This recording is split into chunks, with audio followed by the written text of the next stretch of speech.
the pollster numbers were showing that, hey, black men, younger black men, 18 to 40, are not showing up for Kamala at the same numbers as black women. Obama went into what people are arguing is a very finger wagging, uncle trying to G check you kind of tone of you all are saying it's these different issues, but really you just have an issue with a woman being president. Think Piece, for instance, says here. Now, a month ago, I said putting all the pressures on black men was not going to work because they needed to lock the fuck in on white women and Latino men. But guess who's still going to take the blame?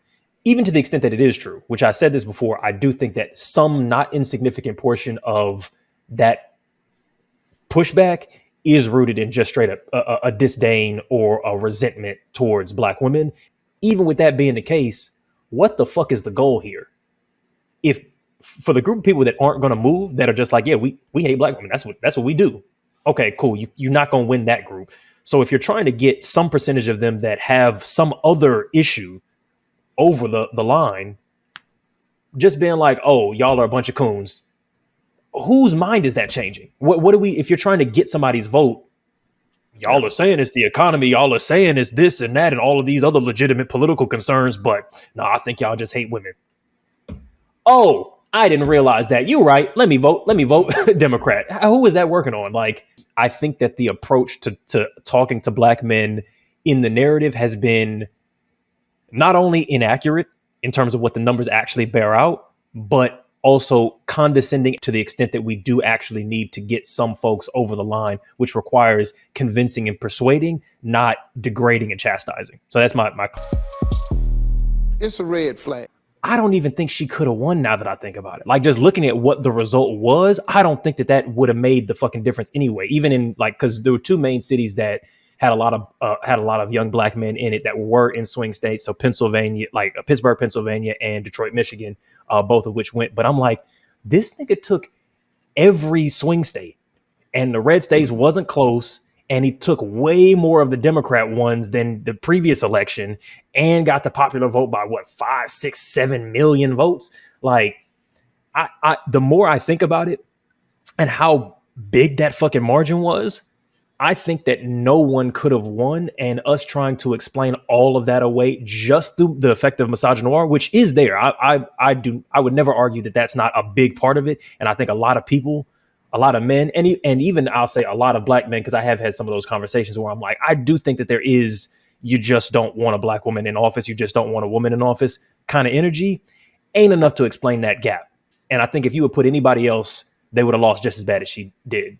Mm-hmm. Like, especially when you think about the fact that they only had, like, it's actually kind of crazy when you think about it. It was a 100-day campaign, and it was the person from the current administration. Like, that was kind of an uphill battle to fucking begin with. I honestly thought she had a good chance, a good shot. I did too. Election day, like when the results were coming out. Mm-hmm. I had text y'all goddamn in the group chat 6 p.m. Eastern. I said, this nigga Trump about to get elected, y'all. Like, it's a wrap. It was, she lost immediately. Like, as soon as the votes started getting counted, it was like all red. And it was like a couple of the blue states that were like maybe gonna go in there, they flipped. It was like, oh man, this is not even close. And I think he's at something at 301 electoral votes at this point. They still have to count, I think, Arizona. So yeah.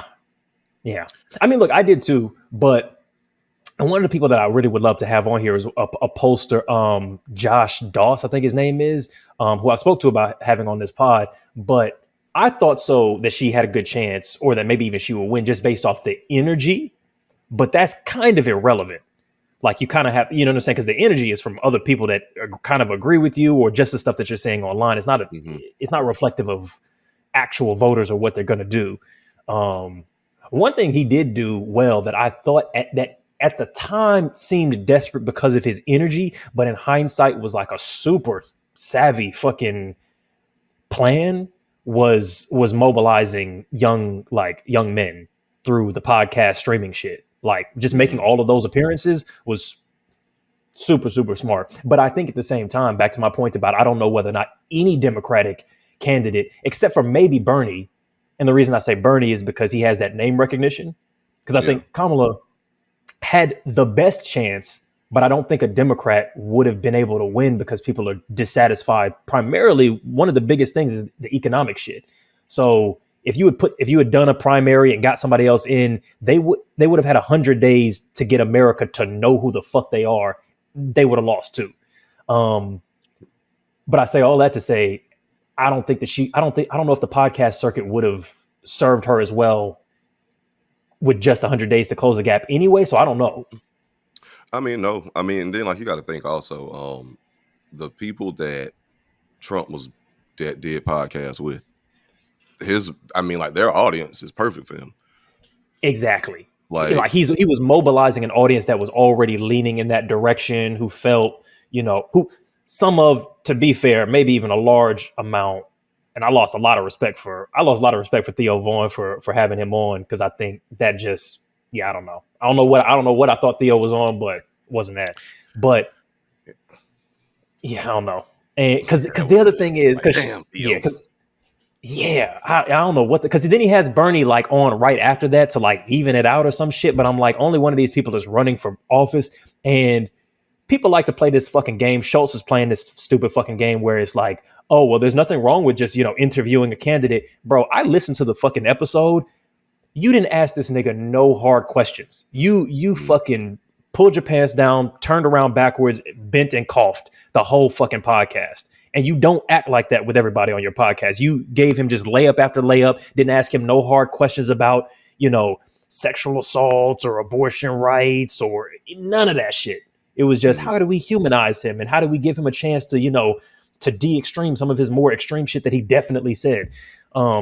So yeah, all those people, you can kind of mobilize that group. Whereas I think Kamala, that with 100 days going on the Schultz podcast or Joe Rogan podcast, I think all that she would have done is just either galvanize the misogynoir in that group anyway, or maybe decreased a little bit, but not enough to like tick people over into, let me go vote for you kind of vibes. One of the things that, you just got to really face reality, because I've been seeing like symptoms of it for like years, but people don't care about the truth, facts. Like, you just have to be charismatic. Okay. You have to be funny, charming. And whether you like it or not, the motherfucker is good for TV. Oh, yeah. Like, which is, I've said before, I think painting him as a funny guy, which he is very, very dangerous. Yes, it's extremely dangerous. It is extremely dangerous. And that's why I said that him going on an Andrew Schultz made sense. I'm not saying like I like it. Oh yeah, go Schultz, like congratulations, but like that makes sense for that audience, because that displayed his personality. Again, it worked, and it worked. Same thing with Aiden Ross. With Young Boys. Yep. And Theo Vaughn, like, and I don't even I don't know where I stand on platforms having a controversial. I'm still not solid on where I stand with platforms having like a controversial figure on to like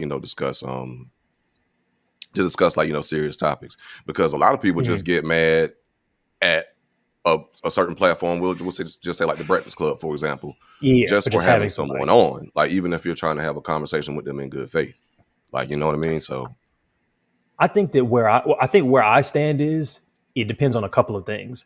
If the person that you're having on is not and has not shown evidence of arguing or presenting in good faith, like someone like Trump, then that argument kind of goes out the window. It's like you're just platforming someone who isn't interested in truth, who isn't interested in moderation or figuring out how to make this work. They're a bully and a despot. So there's nothing for that rationalization. The other thing is, even if the person is like someone who's just dangerous, but this is the candidate, this is who's running, so we need to talk through this. Then I go, okay, well, you do what Charlemagne does, which is you ask difficult fucking questions. Which presents an opportunity to allow them to expose themselves for who they are. If you don't do that, then I think pulling this like, oh, I'm just impartial, I'm just interviewing one of the candidates for our political race, is like, no, you're not. You know what the fuck you're doing, because you would have asked different questions if that was your goal, because you bully people who come on your podcast friendly, but you don't bully the president, because you understand if you broadcast an episode that gets 3 million views where the president is charming and doesn't seem that crazy, or the president-elect is now charming and doesn't seem that crazy, you understand, you must know that that's going to translate into tens of thousands, hundreds of thousands of votes in a key demographic. So fuck the vote. Like, you know what your action is doing. You know what I mean? You could be like, that's like driving down a highway and you see a baby walking in the street and you go, well, the baby's not supposed to be here, so I guess I'm just going to plow through it. It's like, you're arguing for your right to do something, but you know what the impact is and are doing it anyway. So you obviously either don't give a fuck or you actively want that to happen.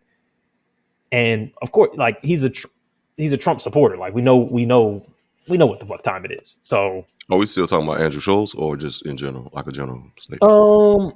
I guess all of them really, but yeah, Schultz in particular. Yeah, I get that, because I guess to your second point, when you saying like if you have like a controversial figure on your platform, are you going to ask like real hard hitting, like difficult questions, like things that are actually like in the ethos, in the environment? Not going to let you just like tap dance and like, shuck and jive like your way out of it, or just we just here for laughs and good time and views. You know what I'm saying? I wouldn't. Yeah, I feel that. Yeah, I'll be for it if that was the case. But if it's not, like you said, then it's just kind of like, you definitely are part of pushing like the agenda. Oh, but before we get into whatever the next shit is, I forgot to introduce the fucking podcast. Welcome everybody to Waving the Red Flag. It's Bernie Sanders' favorite black podcast. It's your boy Eddie. It's Josh. Welcome to the pod. Alvin is currently away. What is he currently away doing? Do you know? Alvin is actually building a time machine to go back and tell Kamala exactly what she should have done. Yeah. Alvin, the time traveling campaign manager. That is true. His services are available for anybody who needs them and is not on fuck shit. Comes at a hefty price. Is there anything? It's very expensive. It's very expensive. Most people can't afford it. Is there anything on here that you want to hit? Because otherwise, the next thing I want to hit is just the black man narrative. I mean, yeah, go for it. Where do you fall? Can you give me more context? The things that we talk. Oh, okay, so I guess the context for the conversation is that prior to the election, there was the moment where Obama says to a group of black men, because the pollster numbers were showing that, hey, black men, younger black men, 18 to 40, are not showing up for Kamala at the same numbers as black women, and Obama went into what people are arguing is a very finger wagging, uncle trying to G-check you kind of tone of, you all are saying it's these different issues, but really you just have an issue with a woman being president. And then several kind of publications pre and post the election results kind of paint this picture of why are young black men leaving the Democratic Party, and why are they voting Trump, and why are they not voting for Kamala. And Think Piece, for instance, says, here, let me show this on the screen real quick. Now, a month ago, I said putting all the pressures on black men was not going to work because they needed to lock the fuck in on white women and Latino men. But guess who's still going to take the blame?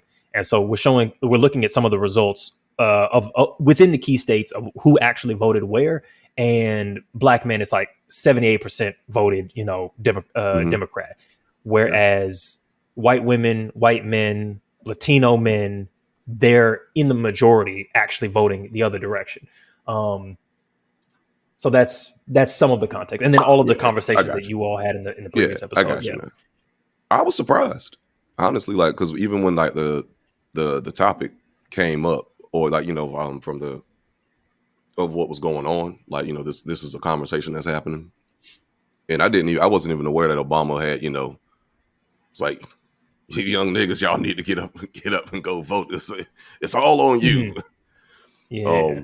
I don't agree with it. Didn't agree with it. And then just for clarity in terms of because it was, of course, like me, Odie, and Alvin, that had the conversation last week was the importance of black men voting.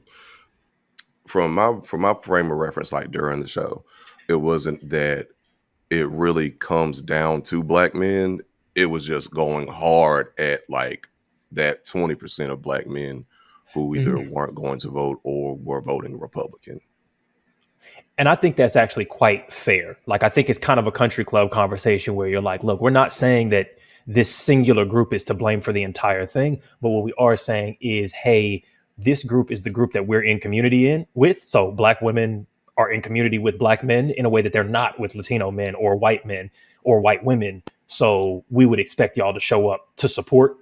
I think that that's a fair initial criticism, though I think that I have issues with the way that even that is brought up and addressed that I don't think are right. But I think that in and of itself, that's quite fair. Like, we're not saying you all made the difference and these other groups didn't. Is that there's a different expectation. You know what I'm saying? Like, my partner can only cheat on me because I love them. If they're not my partner, if they're not with me, if they're just some random person on the street, I'm not mad at a random person for having sex with somebody else. You can only harm me because I expect more of you. So I think that that's a very fair criticism. Let's talk about that 20%. But I think that, and I'm not going to address anything that Alvin or Odie said directly, because I don't want to, they're not here to add nuance to their point. So I'll just, but I will say that I think that this idea that for the group of black men under the age of 40, 18 to 40, it is true that a significant portion sat out the election or did vote Trump, not enough to tip it in the majority, but just like there's a big difference between 78 and 90%, like a huge, that's a huge gap, even if we're still voting in the majority for Democrats. We saw a decrease from last election. Absolutely. But I think that the framing of being like the only reason for this is misogyny or hatred of black women or hatred of Kamala, I don't think that makes sense. I don't think I think that if we're going to say that, we have to look at the evidence. And I don't see that necessarily being the case, because from the gap in voting and what polls were showing even before the election, the Democrats had lost a lot of those votes long before Kamala was the nominee. But two, which means that they weren't going to vote for Biden either. Two, I think that even to the extent that it is true, which I said this before, I do think that some not insignificant portion of that pushback is rooted in just straight up a disdain or a resentment towards black women. And I say this anecdotally because I've spoken to conservative young or conservative leaning young black men, and it's like, yeah, a lot of this does just reduce down to that. Even with that being the case, what the fuck is the goal here? If for the group of people that aren't going to move, that are just like, yeah, we hate black women, that's what we do. Okay, cool. You're not going to win that group. So if you're trying to get some percentage of them that have some other issue over the line, just being like, oh, y'all are a bunch of coons, whose mind is that changing? What do we, if you're trying to get somebody's vote, y'all are saying it's the economy, y'all are saying it's this and that and all of these other legitimate political concerns, but no, I think y'all just hate women. Oh, I didn't realize that. You're right. Let me vote Democrat. Who is that working on? Like, that's, if anything, that's doing the opposite and pushing people the other direction. I can agree with that. Absolutely. Because I mean, for one, I don't think a lot of people are actually skilled enough or informed enough to have a conversation with like those who might be like on the fence. And when I say skilled, I mean like, being able to have that conversation from a place of like commonplace, eye to eye, to actually win them over without getting like, super annoyed and, all that stuff. And I'm talking about people who might be on the fence. Because at the end of the day, I know a lot of people just like, oh, it's not my responsibility to teach you something, but it's not. But at the same time, it's like, how do we get better? Because hell, a lot of the stuff that I learned from other people. Like you can take like an analogy, like, from being at work. A lot of that goddamn training you go through that should have been taught to you. Oh, the school should have taught you this. Oh, the manual should have taught you this.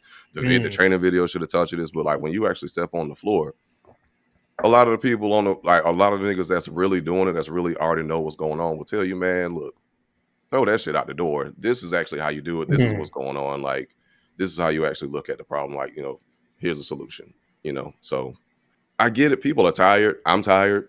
and I don't even fuck with politics like that. I mean, it's just, I mean, I'm like, what the fuck? It seems like such a huge problem. And what is the next step? What is the solution? Do we just continue to be depressed about it and not do much and just continue to shun people? Idea. I like that one. Yeah. Hey, you can do that, man. You know, the bed be comfortable in the motherfucker. Yeah, but that's what I'm saying. I think I don't know. I mean, I'm just saying, I'm just speaking, but you know, I know we try to offer solutions when we can or when we think of them. But I really think now is the time for a stronger community. At the end of the day, I think, and this comes back to a conversation I said before when we were talking about like income and addressing like the educational gap and that kind of stuff. Because I think like I think just legitimately that the Democrat Party and Kamala were fighting up against some percentage of just bigotry that was going to always be an issue. That America's not ready for a woman president. They're definitely not ready for a black woman president. I think that there are portions of that are true. But I don't know that a good enough job was really done in addressing some of the direct concerns. Yeah, no, and I think no, that a lot of what was done was basically just going like, here's what you should be concerned about. So voters are going, hey, this is the thing that we want addressed, and people are going, nah, you should be interested. You should care about something else. And I feel like that happened a lot with the. Sorry, go ahead. Oh yeah, no, I'll finish your sentence. I feel like that happened a lot with the abortion conversation. I think there's this rhetoric that, and like if you look at the polling data in terms of like rank order of what people are care most about, abortion was like towards the top. Was the number one issue for women as a complete population. So that means across ages. Yeah. It might. I don't know how it might vary across generations. For men, the number one thing was the economy.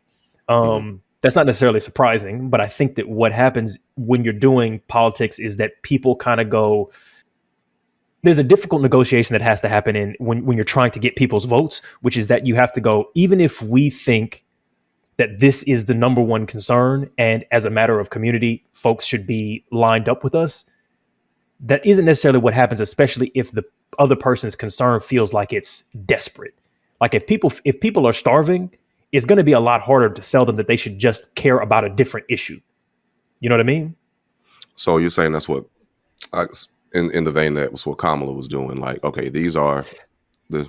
I'm not going to say just Kamala, because Kamala did actually take several steps to create plans for black men specifically to address concerns, and that had actual, here is a plan for black men. But I think that the communication necessary was too little too late. And I don't think that's necessarily her or her campaign's direct fault. There just wasn't time. But I think I don't like that people pretend like that's not a thing that needs to happen. You can't go, black men should vote for this candidate, even if they are underemployed, undereducated, involved in the economy, and have worse job prospects and educational prospects, which we're not going to address, but they should primarily just be concerned about this because they should be in community with women on the topic of abortion, especially when you consider the fact that black men are like overwhelmingly, we're the most supportive group of men when it comes to reproductive rights. But that by itself doesn't get everybody over the line, because some people are like, I don't have a fucking job. Like yes, most of us prioritize that, but there's multiple issues in a campaign, and you can't pretend like they aren't. So it comes down to, do you want to be right or do you want to win? And you kind of have to address multiple concerns in a thing and market towards those specifically in a way that's understandable. Yeah, because I've been hearing that. Okay, so one thing in terms of, I think, where the Democratic Party might have fucked up is trying to compete with Trump in an area where they are not great at competing in terms of being salacious, or, you know, because you remember when Michelle Obama said, when they go low, we go high. I think the Democrats tried to go low, but they're not good at it, as good at it as Trump. Then that's where a lot of this is what he's doing, trying to, like, you know, just throw insults back at Trump, but it don't have that same zing to it, like, you know, like when that motherfucker Trump do it. And then the reason why I say that is because, like, that took up a lot of time, where, And like she has discussed her policies, but like you said, 100%. not enough. Came a Yeah. little too late. Because a lot of that shit was, like you said, like if you vote for him or if he is elected president, this is what is going to happen. And I do think that is a needed message too. But I think it could have been balanced out a lot more with specific policies, specific plans. But again, so many fucking layers to it because again, like I said a little bit earlier, people do not. I don't know if people have the attention span or care that much to sit through actual policy talk and I think understand you what got to that make means. it. You got to make it. You got to make it punchy. And I think Yeah. that because so like Kamala took the college educated vote, Mm-hmm. and you have to think that one of the Yeah. policies, one of the most successful policies of the Biden administration, which is tied inextricably from Kamala's campaign, was the student loan forgiveness thing. Black men don't only 20% of us even have a bachelor's degree. Like the overwhelming majority of black male voters don't fall in that category at all. We don't have student loan debt that we need to have paid off, and we're not Shit. necessarily on that. And this is Understand. also key to my point. Everybody that we have on this podcast, except for the comedians, got bachelors, got masters, got PhDs. So I feel like we're also in a filter bubble in that regard. You know what I mean? Yeah. Yeah. I mean, it's So dead yeah. ass still niggas that think Trump gave them $1,200. And that's good marketing, unfortunately. And I feel like you can have all of these plans, but if they're buried or they're not clear, or it's like, hey, does this benefit black men? It's like, no, you got to go like, look, this is what we're doing for black men. And it's got to be simple and punchy. And I don't say that in a way to be condescending. I say that like people people react to shit that is comprehensible. Everybody is not reading through a whole policy thing. So one of the things I have had some of these anecdotal conversations with black men where I'm like, dog, you're on bullshit, but I can see how some of this marketing is working on you, where it's like that no tax on overtime and tips thing. And it's like, Kamala said the same fucking thing. She was like, yeah, that's a good idea. We'll do that too. Cool, done. But people didn't hear those clips. They heard Trump saying that. So it's like, he gets the credit for like, oh, that's good. And that makes sense immediately. Oh, my tips and my overtime not gonna be taxed. Boom, I understand what that is immediately. And if most of your voting base in a particular category isn't university educated and doesn't have student loan debt, you have to advertise to that. What are we doing? You know? And I mean, and then like hell, because I'm still even during this conversation, it's difficult to like just place a blame on like one or two different groups or like a couple different groups because overall still the motherfucker won, and there's a lot of people that I would have never thought voted for him that don't have nothing to do with like black people or just like even like just those people who might be on the fence because like even like with the Latino vote, completely surprised by how that turned out. I'm like, yo, like what? This nigga been dragging y'all all the way 2016. No, Holmes, I wanted the good ones. All right. Look, he didn't look, I didn't catch no toilet paper. Okay, it wasn't me.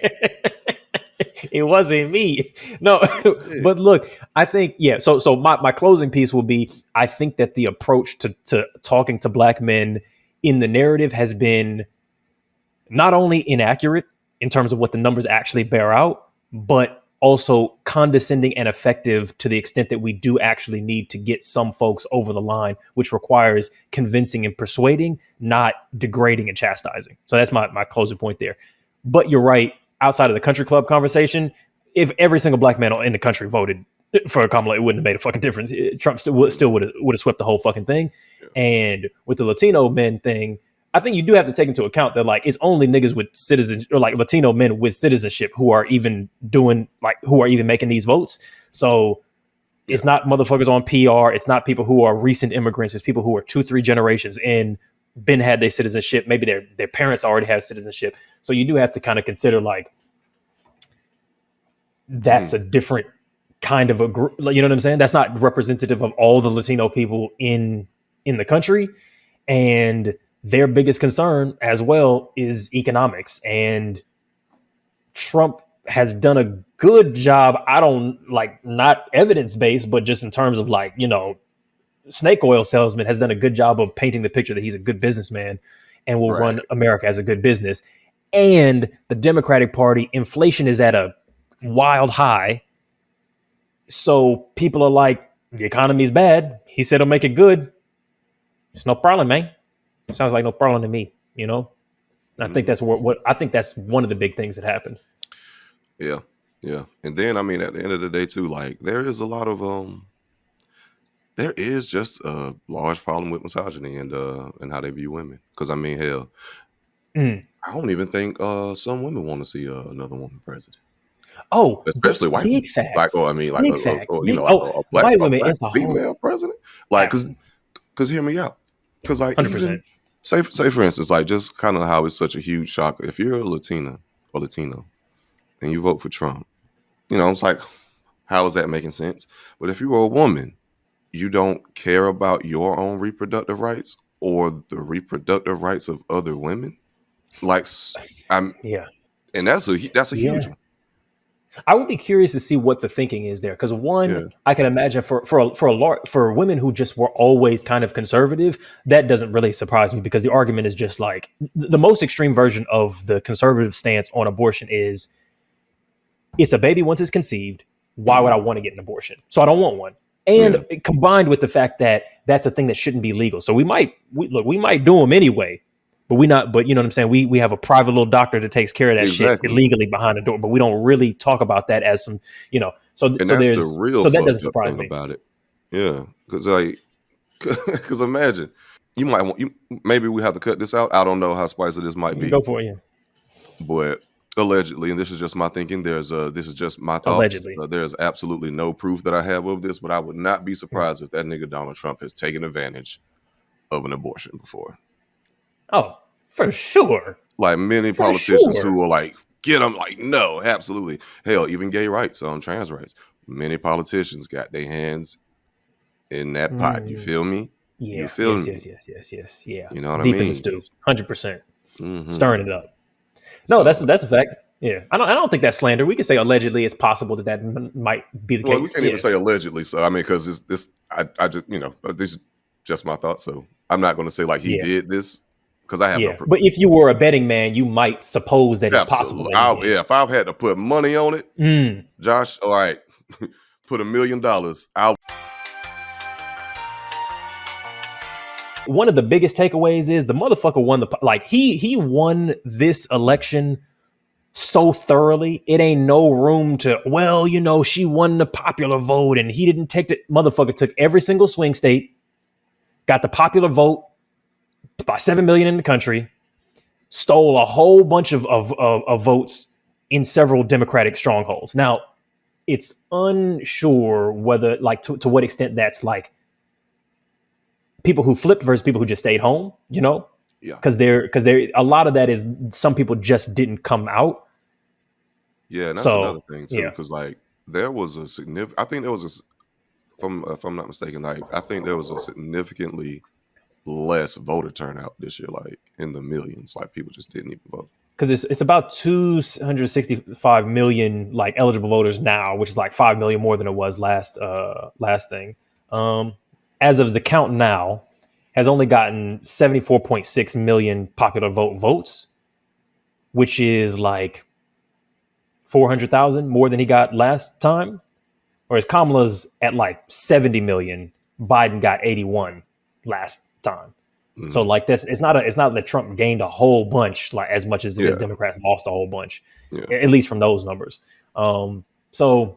I think a lot of it is lack of turnout, which lack of turnout is, I mean, that's a thing in and of itself. Like if someone goes, I'm not going to vote for you, where previously I would have voted Democrat, that's in its own way, that's as much of a vote as voting is.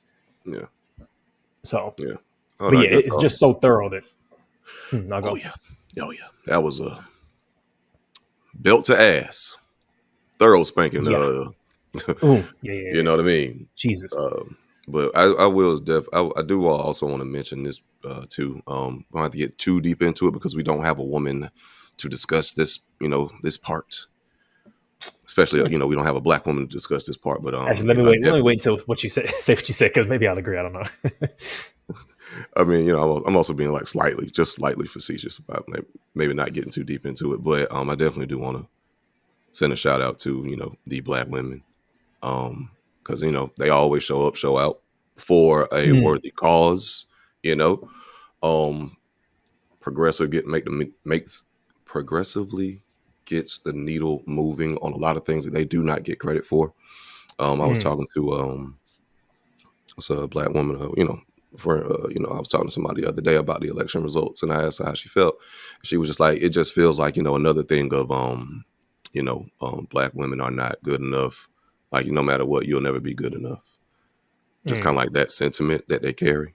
Being like being a Black man is, and you still feel like, damn, this is fucked up. Like we lost, but like that impact hits differently for Black women.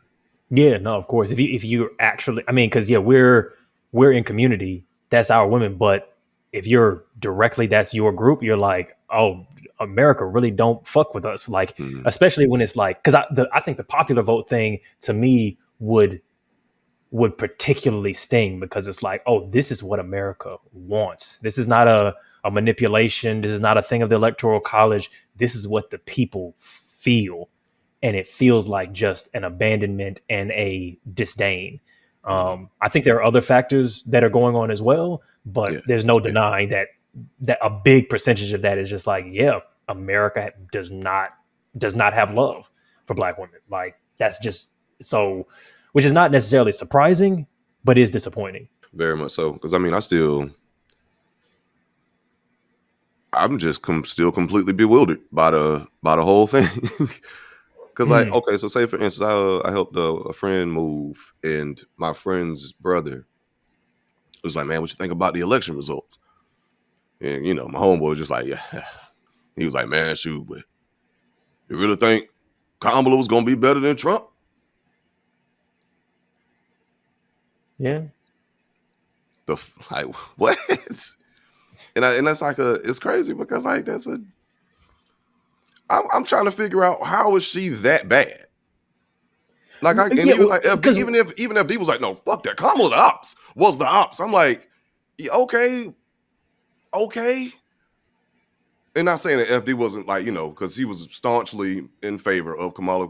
He was like, here's some issues, but we still, Exactly. But after I said the same thing, of his live, but he was like, Kamala. I mean, like, you don't get it to us, like, Kamala was the ops and da da da.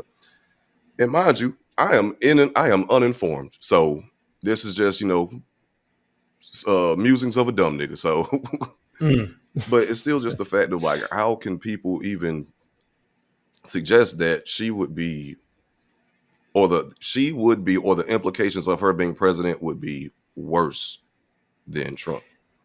Man, honestly, I think this goes back to my initial point. I think that we got to stop with that. Like, we got to stop trying to make the argument that way. It don't work. You know what I'm saying? Like this argument of like, how could you possibly think a different thing than me? Is like, hey, look, if you're not going to sit down and do the work that you shouldn't have to do to convince me, then it ain't gonna happen. And it's just like that. It is what it is. Do you want to be right or do you want to win? Yeah. And so you have to. Now, I agree that there is a large percentage, because I have had some arguments where I'm like, this nigga don't want to be convinced. This nigga has made a decision that is rooted in a disdain for a new arrangement of society that involves women and queer folks having a seat at the table, and he just has an issue with that. Oh yeah. And everything else is kind of stemming from that. And I've had these debates where I'm like, bro, I'm beating your ass. I'm getting to the end of every one of your little axioms and premises, and you just give up at the end of each of those, but you don't change your mind. They don't. So I'm like, what's going on here? But that ain't everybody.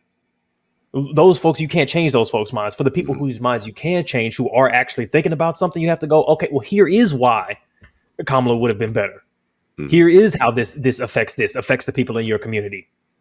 And doing this, of course Trump is evil. It's just not going to work. Like it's not convincing to the group of people that are on the fence there, and it's just not going to work. And I think we just got to move away from that and go. How can we effectively, simply communicate? Here's what the fuck it is, Because hell, we tried the other thing. It'd be insane to try it again, right? You'd think so. I don't know. Yeah. I mean, yeah. Because the exact same shit. They were like, oh, the polls, man. Because I remember the day before the election, they were like, it could take days to know which one's going to win. It's going to be a very close race. And no, man, not at all. Not at all.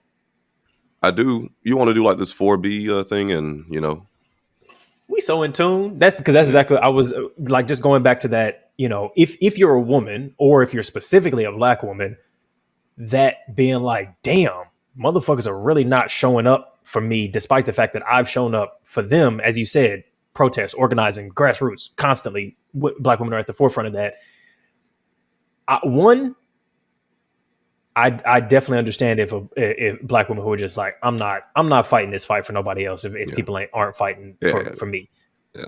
I think that's very, very reasonable. When it comes to the 4B thing, and I kind of said this when we talked about it with Redux, I'm like, it makes sense because I don't fuck people that I have fundamental philosophical disagreements with. So makes sense to me. Like, to be like, why would I want to be in community with folks that don't want it, whose idea of what, and I'm not saying that this applies to all men or that this is even true at a larger, level, because 4B is kind of like no men, but like swear off men in most capacity entirely. Yeah. But I kind of understand being like, I'm, this shit where you date people who are like, oh, I voted Kamala, he voted Trump, but we make it work. But I didn't tell him. But it's like, this shit ain't really a game. Like, you know what I mean? Yeah. Like, it's the soul of the nation. So I'm not fucking nobody that has like that core. You can have some disagreements. We have disagreements on this podcast, but there's a point to which I go, your worldview does not have space for me being a human being in it. So I'm good on that. Like, you got to get the fuck. There's no sex that's good or love or romance is good enough for me to sacrifice that. So I understand if people are like, nah, we not here. Yeah, I definitely couldn't see myself being in like a relationship, a long-term relationship with somebody who I just had like complete fundamental. Now fucking, that might be a different story. Because I'm fucking the person, not their political views. It ain't no political views in this pussy at all. I checked. There's no fascism in here. No, it's just tight walls. You know what I'm saying? I just don't want to give me head. Yeah, exactly. Yeah, no, exactly. Because that's where the words come out. That's where hate speech happens. So, no head. But no. Seriously though, I might be a bit more lax than you with that, because if it's like some casual sex, you don't really fucking know. Yeah, you don't care like that. I mean, if you're just attracted to the person, but I don't want to stick up too much on that. But like commitment, long term type shit, couldn't do it. Wouldn't make sense. Man. Would irk my soul. Do we want to watch any of this? Because I didn't actually watch Khadijah's video on this, but do we want to watch any of it? I watched. We don't have to. Like, it's kind of like 15 minutes on the longer side. Yeah, so. It's a good bit. I mean, it was very informative. Like, well, yeah, fuck it. I mean, you did watch it? No, not. I mean, not the whole thing. Not hell no. But I watched like the first couple minutes. Okay, yeah. I gotta stop saying hell no. This the stuff because I don't throw out a hell no. People was like, damn, nigga. So that was time before. Yeah, no, you definitely going for the top shelf, shit. Because I've said stuff and I've been like, nigga, why are you giving me that level of energy? Yeah, right, like damn. So remember, the 5th of November happened, and now the girlies are going celibate. So let's talk about it. That was an oversimplification, but we all know Tuesday happened, Trump won, and as a result, everybody is terrified of a lot of things. If you are an immigrant, if you are a part of the Ligga Ticket Committee, if you are a woman, if you're in a minority group, you're a little concerned, a little bit. Not just because of Trump and the way he talks and all that stuff, but because if you know about Project 2025, you're like, girl, excuse me? But basically, I mean, like the parts of like the 4B stuff that I saw in that video was basically just Khadijah giving like a breakdown of what it is, of course, like where it's stemming from and, all that good stuff. But again, that was up to the part that I watched. But the comment section was actually very informative as well. And overall, I am Pope James. It's right above, 4B isn't a protest and isn't trying to convince men of anything. It's a movement of women who have given up on men ever learning to see women as people. That gets lost in a lot of Western discussions. And in Khadijah's video, I do not know that woman's name who was speaking, but I think she was a Korean woman, and like she's detailing like the movement of 4B from the lens of a Korean woman, because that's where it started. Because it's so extremely misogynistic that the women's just like, y'all don't even see us as people, so we just gonna swear off y'all completely. She might not even be Korean. My apologies if I got you wrong, sis. It's actually a Chinese character for saying not to do. So 4B means females do not want to have sex. They do not want to date Korean men. They do not want to marry, and they do not want to give birth. The girlies are saying they're doing without heterosexual sex, dating men, heterosexual marriage, and childbirth, possessions and things. If you want to treat our bodies like the main priority and goal is that they can only have sex, be sexed, and give birth, then we're going to remove all of those options from you on the table. Let's see how you like it, in so many words. And this has gotten so wild that a few of the articles that I read point out that Korea has, for the first time, a higher death rate than birth rate. So might not be the only thing contributing to that, but listen. So you have this movement that's slowly gaining traction over the last couple of years online in this part of the world. And then the election happens and the girlies are realizing, oh, I could be dating men out here that would literally vote against my reproductive rights. I would like to have, like, of course I have this discussion like with a woman to see like what would that look like, for an American society, because Korea is like much worse. Not saying that America's like great, but like I think it's yeah. So just in terms of what if the 4B movement was co-opted in the States, what would that look like? For women, like would they be doing the same thing? Because or just like completely remove themselves just from dealing with men on any level, or is it just like, okay, if I find out that you, for example, voted for Trump, no. But do you still like have community with some men, or are you like largely pulling back from interacting with men where you don't have to? Well, if it's 4B, because there's a difference between just having like dating integrity and being like, I'm not dating somebody whose political beliefs are incompatible with some things that are, for me, core to my existence with dignity as a human being. There's a difference between that and being like, I'm swearing off this entire gender because the view is that most of or an unpredictable amount of them basically don't view me as human. You know what I mean? Like it's the difference between going like, okay, I'm trying to pick out the individual, rat feces from this rice versus let me just throw the whole bag out. Like I'm not trying to pick out which ones are what kind of thing.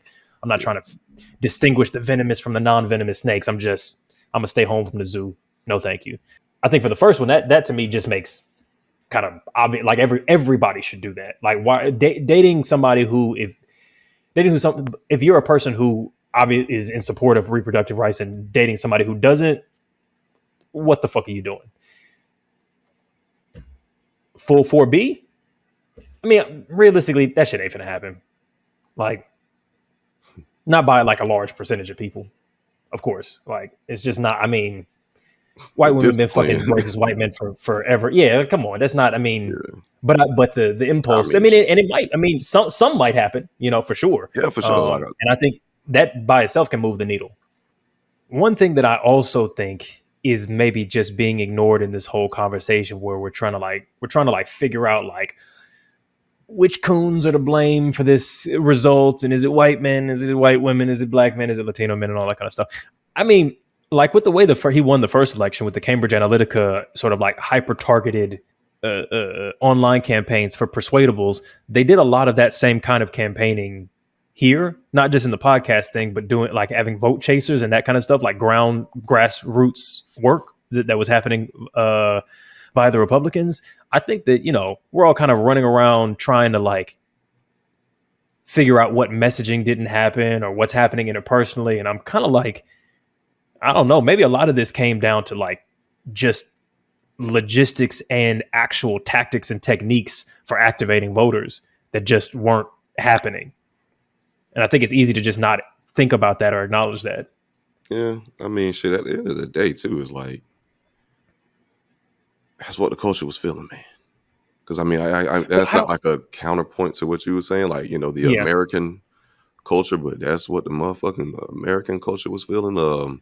These whites outnumber all the minorities by a vast majority. Oh yeah. I mean, but Midwest. I guess part of what I'm saying is that is it what the country like it? I mean, numbers wise for who showed up, definitely, but like less Democrats showed up, and so I feel like it's, you know what I mean. And also, like a lot of time has passed. Like it's been 8 years since Biden was elected the first time. Since Donald was elected the first time, and 4 years since, it's like a lot of voters have been born and died. Like it was motherfuckers that were 14 when Biden won. They're now 18. You know what I mean? Yeah, it's also like a thing of a lot of misinformation too. Because, like, I mean, hell, Trump just get up. I mean, the Trump Republicans just lie their ass off, blatant, clear lies, and niggas eat that shit up. So, I mean, the textbooks that will be written about this shit from like a rear view lens. If it ain't gonna be no textbooks, baby. I know, right? I know, it's not gonna be no books. Proposition Project 25, nigga. Even the Department of Justice, but no.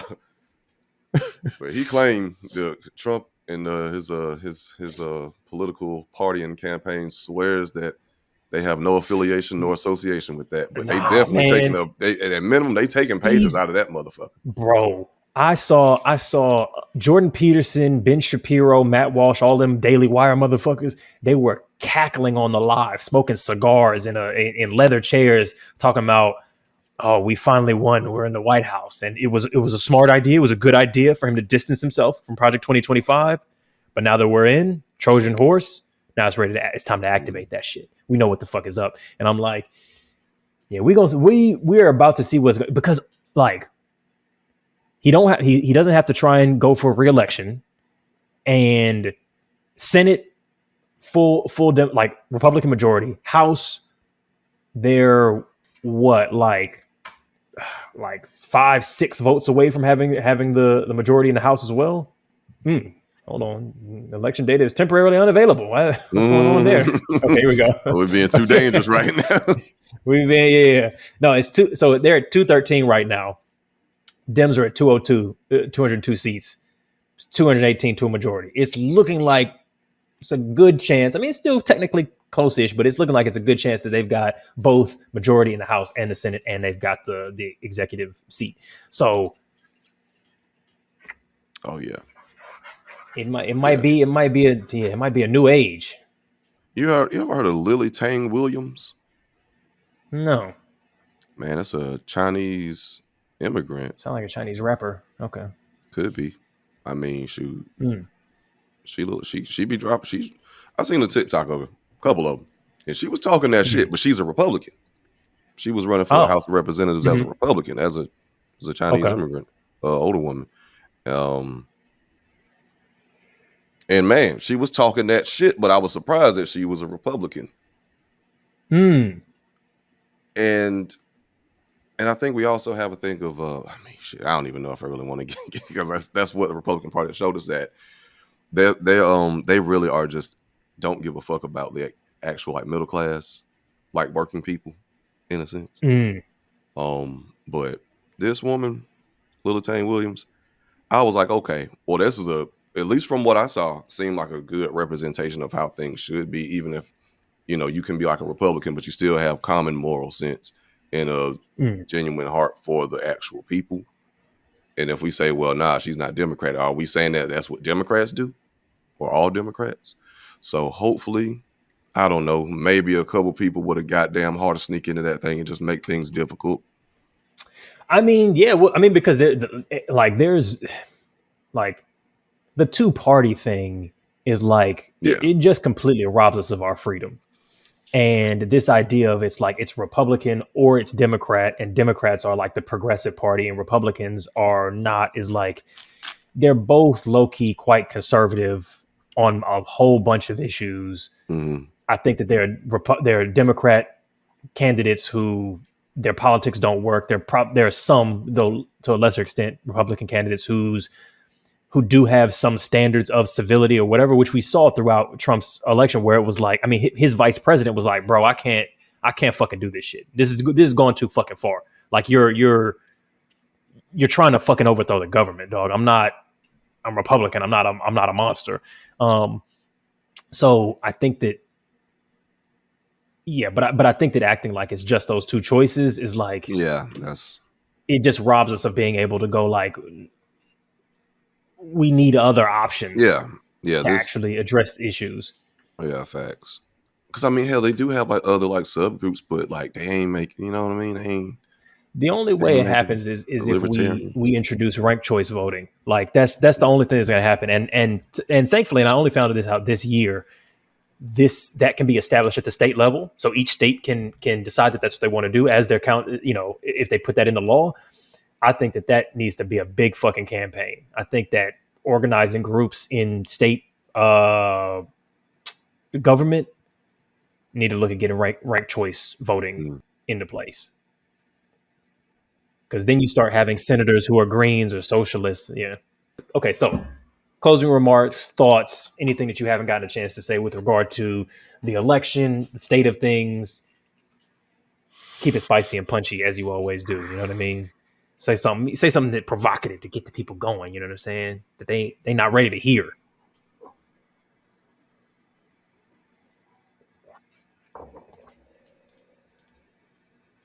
May God bless us and good luck to us all. Well said. I don't know. I don't know, bro. I haven't quite processed it all to sum it all up, but you know, I want to have hope, and you know, I want to have faith, and I want to, you know, it to be a situation where like, hey, man, we can like come together, men, women, LGBTQ plus, you know, non-binaries, you know, all the good stuff. That is just like an ultimate future I would like to see, but you know, we got some fighting to do.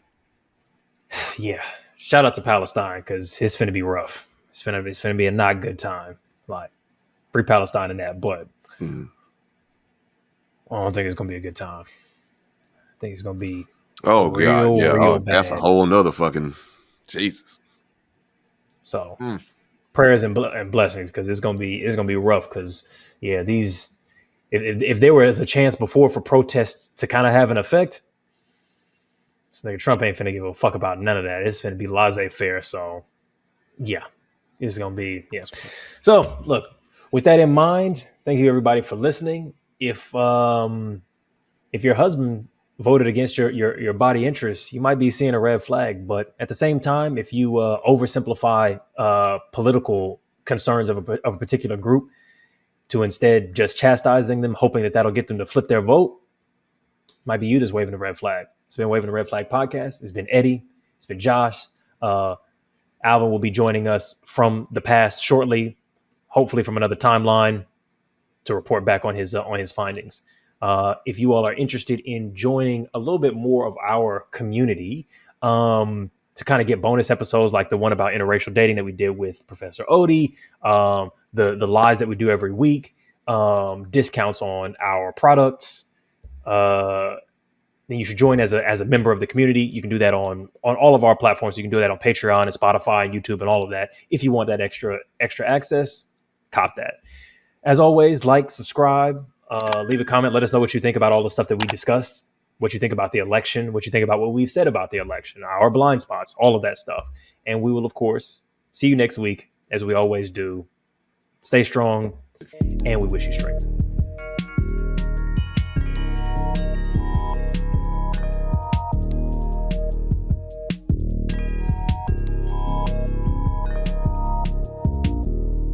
It's a red flag.